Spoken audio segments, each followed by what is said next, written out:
सभी को हमारी तरफ से हाथ जोड़कर जय श्री राम, जय भोलेनाथ, ओम नमो नारायण, आदेश, सीताराम, राधे राधे, हरिओम। सभी के लिए जो भी हमारी वीडियो को देखते हैं, सुनते हैं, ना सुनते हैं, ना देखते हैं, उनके लिए भी हमारी तो ज्ञानवर्धक कुछ बातें याद कर लेते हैं, आ जाती हैं, बोल देते हैं। और ऐसा नहीं है कि ज्ञानवर्धक बातें ही बोलते हैं, थोड़ा बहुत बाबा की कृपा से ज्ञान भी रखते हैं। बाबा भोलेनाथ की बहुत बड़ी कृपा है, बहुत बड़ी कृपा है बाबा भोलेनाथ की। तो अब हम श्री रामचरितमानस का पाठ चल रहा है हमारा। श्री रामचरितमानस हम अध्ययन कर रहे हैं। उसका ब्रह्म मुहूर्त में ब्रह्म यज्ञ कर रहे हैं। ब्रह्म यज्ञ हमारा कर्तव्य है। राजू शर्मा, राजू पाराशरी हमारा नाम है। और यहाँ एक माता रानी का मंदिर है ग्राम सराजवालापुरी में, और मंदिर पर ही सेवा, पूजा, आरती, जो भी सेवा आती है ऐसी भी सेवा करते हैं। तो सभी लोग रामचरितमानस का पाठ अर्थ सहित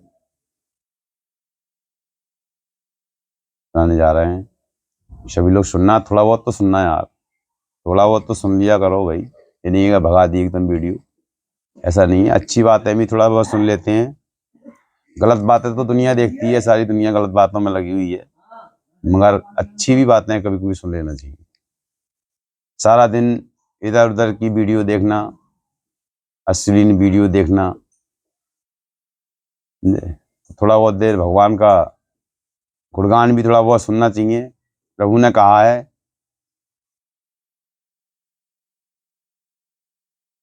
पुलिस कठोर निठोर सोई छाती, पुलिस कठोर निठोर सोई छाती, सुन हरि चरित जो ना हर्षाती। वो छाती वज्र के समान होती है, पत्थर के समान होती है, जो भगवान हरि का, राम का नाम सुनकर खुश नहीं होती। अब किसी ने कहा है कि प्रभु कहाँ है, तो प्रभु सब जगह है। बिन पग चले सुने बिन काना, और बिन कर कर्म करे बिदनाना। बिन जिब्या सकल आनंद रस भोगी, बिन वाणी भक्ता बड़ा जोगी। वो बिन पग चले, बिना पैरों के चलता है। बिन पग चले सुने बिन काना, बिना कानों के वो सुनता है।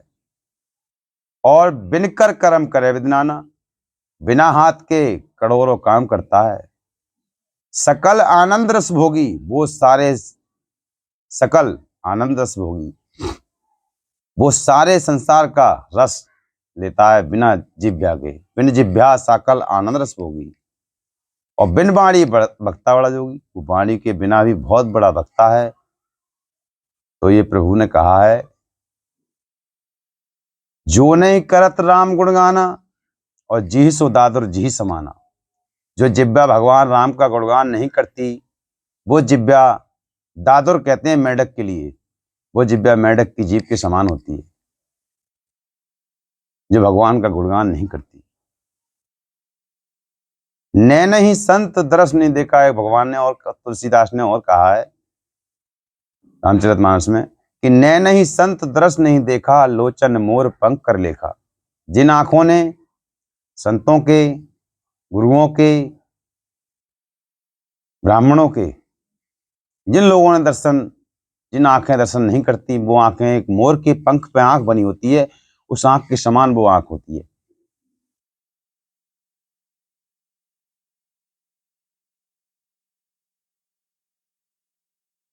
और फिर एक चौपाई और कही है कि जिन हृदय हरि भक्त ना आनी, सब समान जीवत ते प्राणी। जिनके हृदय में हरि की भक्ति नहीं होती, हरि का स्थान नहीं होता, वो सब मानी मुर्दा, मुर्दे के समान वो प्राणी जीते हैं। तो ये हमारा प्रसंग था, और भी है तो थोड़ा बहुत रामचरितमानस का पाठ भी थोड़ा सा हो जाना चाहिए, 2-4 मिनट का। ये तो बात आपने सुनी, और अब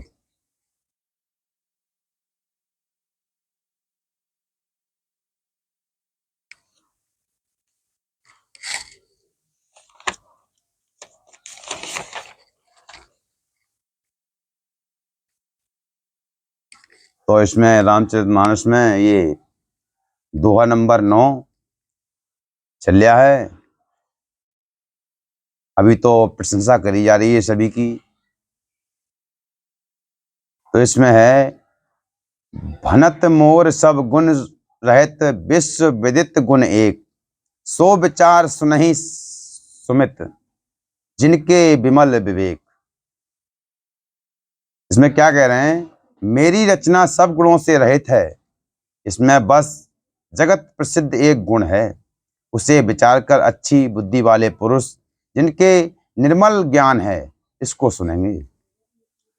और एह में रघुपति नाम उदारा, और अति पावन पुराण श्रुति सारा, और मंगल भवन अमंगल हारी, उमा सहित जहे जपत पुरारी।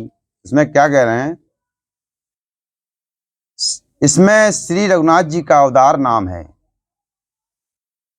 जो अत्यंत पवित्र हैं, वे पुराणों का सार हैं, कल्याण का भवन है, और अमंगलों को हरने वाला है, जिसे पार्वती जी सहित भगवान शिव जी सदा जपा करते हैं। और भनति विचित्र सुख विकृत जो, और राम नाम बिन सोह न सोऊ, और विधु बदनी सब भांति सवारी, और सो हो ना बसन बिना बर नारी। जो अच्छे कवि के द्वारा रची हुई बड़ी अनूठी कविता है, वह भी राम नाम के बिना शोभा नहीं पाती। जैसे चंद्रमा के समान मुख वाली सुंदर स्त्री सब प्रकार से सुसज्जित होने पर भी वस्त्र के बिना शोभा नहीं देती। और सब गुण रहत कुवत कृतवानी, और राम नाम जस अंकित जानी, और सादर कहीं सुने बुध ताही, और मधुर सरित संत गुण ग्राही। इसके विपरीत कुकुबी रची हुई सब गुणों से रहित कविता को भी राम के नाम एवं यश से अंकित जानकर बुद्धिमान लोग आदर पूर्वक कहते हैं और सुनते हैं, क्योंकि संत जन भौरे की भांति गुणहीनों को ग्रहण करने वाले हैं। संत जो होते हैं वो एक भौरे की भांति गुणहीन जो मनुष्य हैं उनको भी ग्रहण कर लेते हैं। और जदप कवित रस एक नाही, और राम प्रताप प्रगट यही माही, और सोई भरोसो मोरे मन आवा, और कहना सुसंग बड़पन पावा। सोई भरोस मोरे मन आवा, कहना संग बड़पन पावा।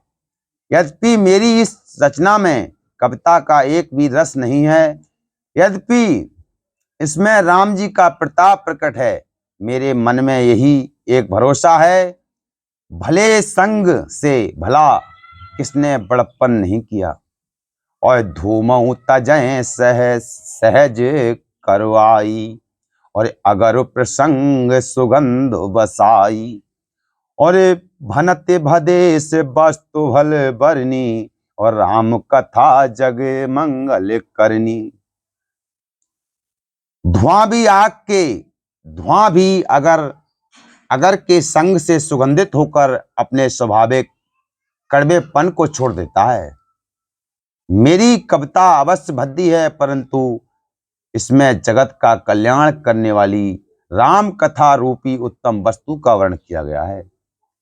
इससे यह भी अच्छी ही समझी जाएगी। मंगल करनी कलमल हरनी, और तुलसी कथा रघुनाथ की, और गति कुर कविता सरत की, ज्यों सरत पावन पाथ की। और प्रभु सुजस संगति भनत, और भल हो यही सुजन मन भवानी। अब अंग भूति समान की, सुमरत सुहावन पावनी। तुलसीदास जी कहते हैं कि श्री रघुनाथ जी की कथा कल्याण करने वाली और कलयुग के पापों को हरने वाली है। मेरी इस भद्दी कविता रूपी नदी की चाल पवित्र जल वाली नदी गंगा जी की चाल की भांति टेढ़ी है। प्रभु श्री राम जी के सुंदर यश के संग से ये कविता सुंदर तथा सज्जनों के मन को भाने वाली हो जाएगी। शमशान की अपवित्र राख भी श्री महादेव जी के अंग के संग से सुहावनी लगती है और स्मरण करते ही पवित्र करने वाली होती है। और प्रिय लागय अति सवै मन, और भनत राम जस संग। दार विचार की करहीं को, बंध्यो मलय प्रसंग। श्री राम जी के यश के संग से मेरी कविता सभी को अत्यंत प्रिय लगेगी। जैसे मलय पर्वत के संग से काष्ठ मात्र चंदन बनकर बंदनीय हो जाता है, फिर क्या कोई काठ का विचार करता है। और श्याम सुरभि पै विशद अति, और गुनद करई सब पान।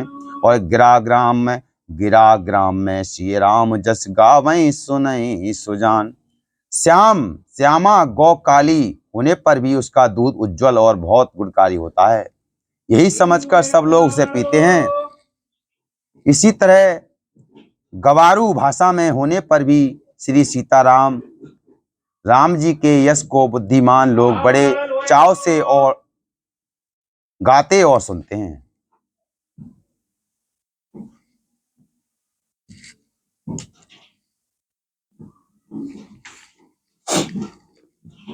और मन मानिक मुक्ता छब जैसी, और गह गिर गज सिर सोहो न तैसी। और निरप किरीट तरुणी तन पाई, लहे सकल शोभा दिखाई।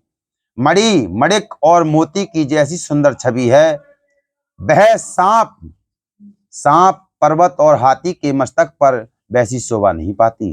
राजा के मुकुट और नवयुवती स्त्री के शरीर को पाकर ही ये सब अधिक शोभा को प्राप्त होते हैं। और तैसे ही सुख भी कवित बुद्ध कहीं, उपजहि अनत अनत छबुलहीं।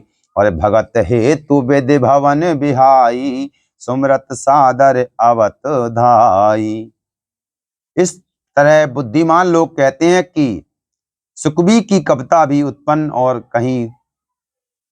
कहीं होती है, और शोभा अत्यंत कहीं पाती है।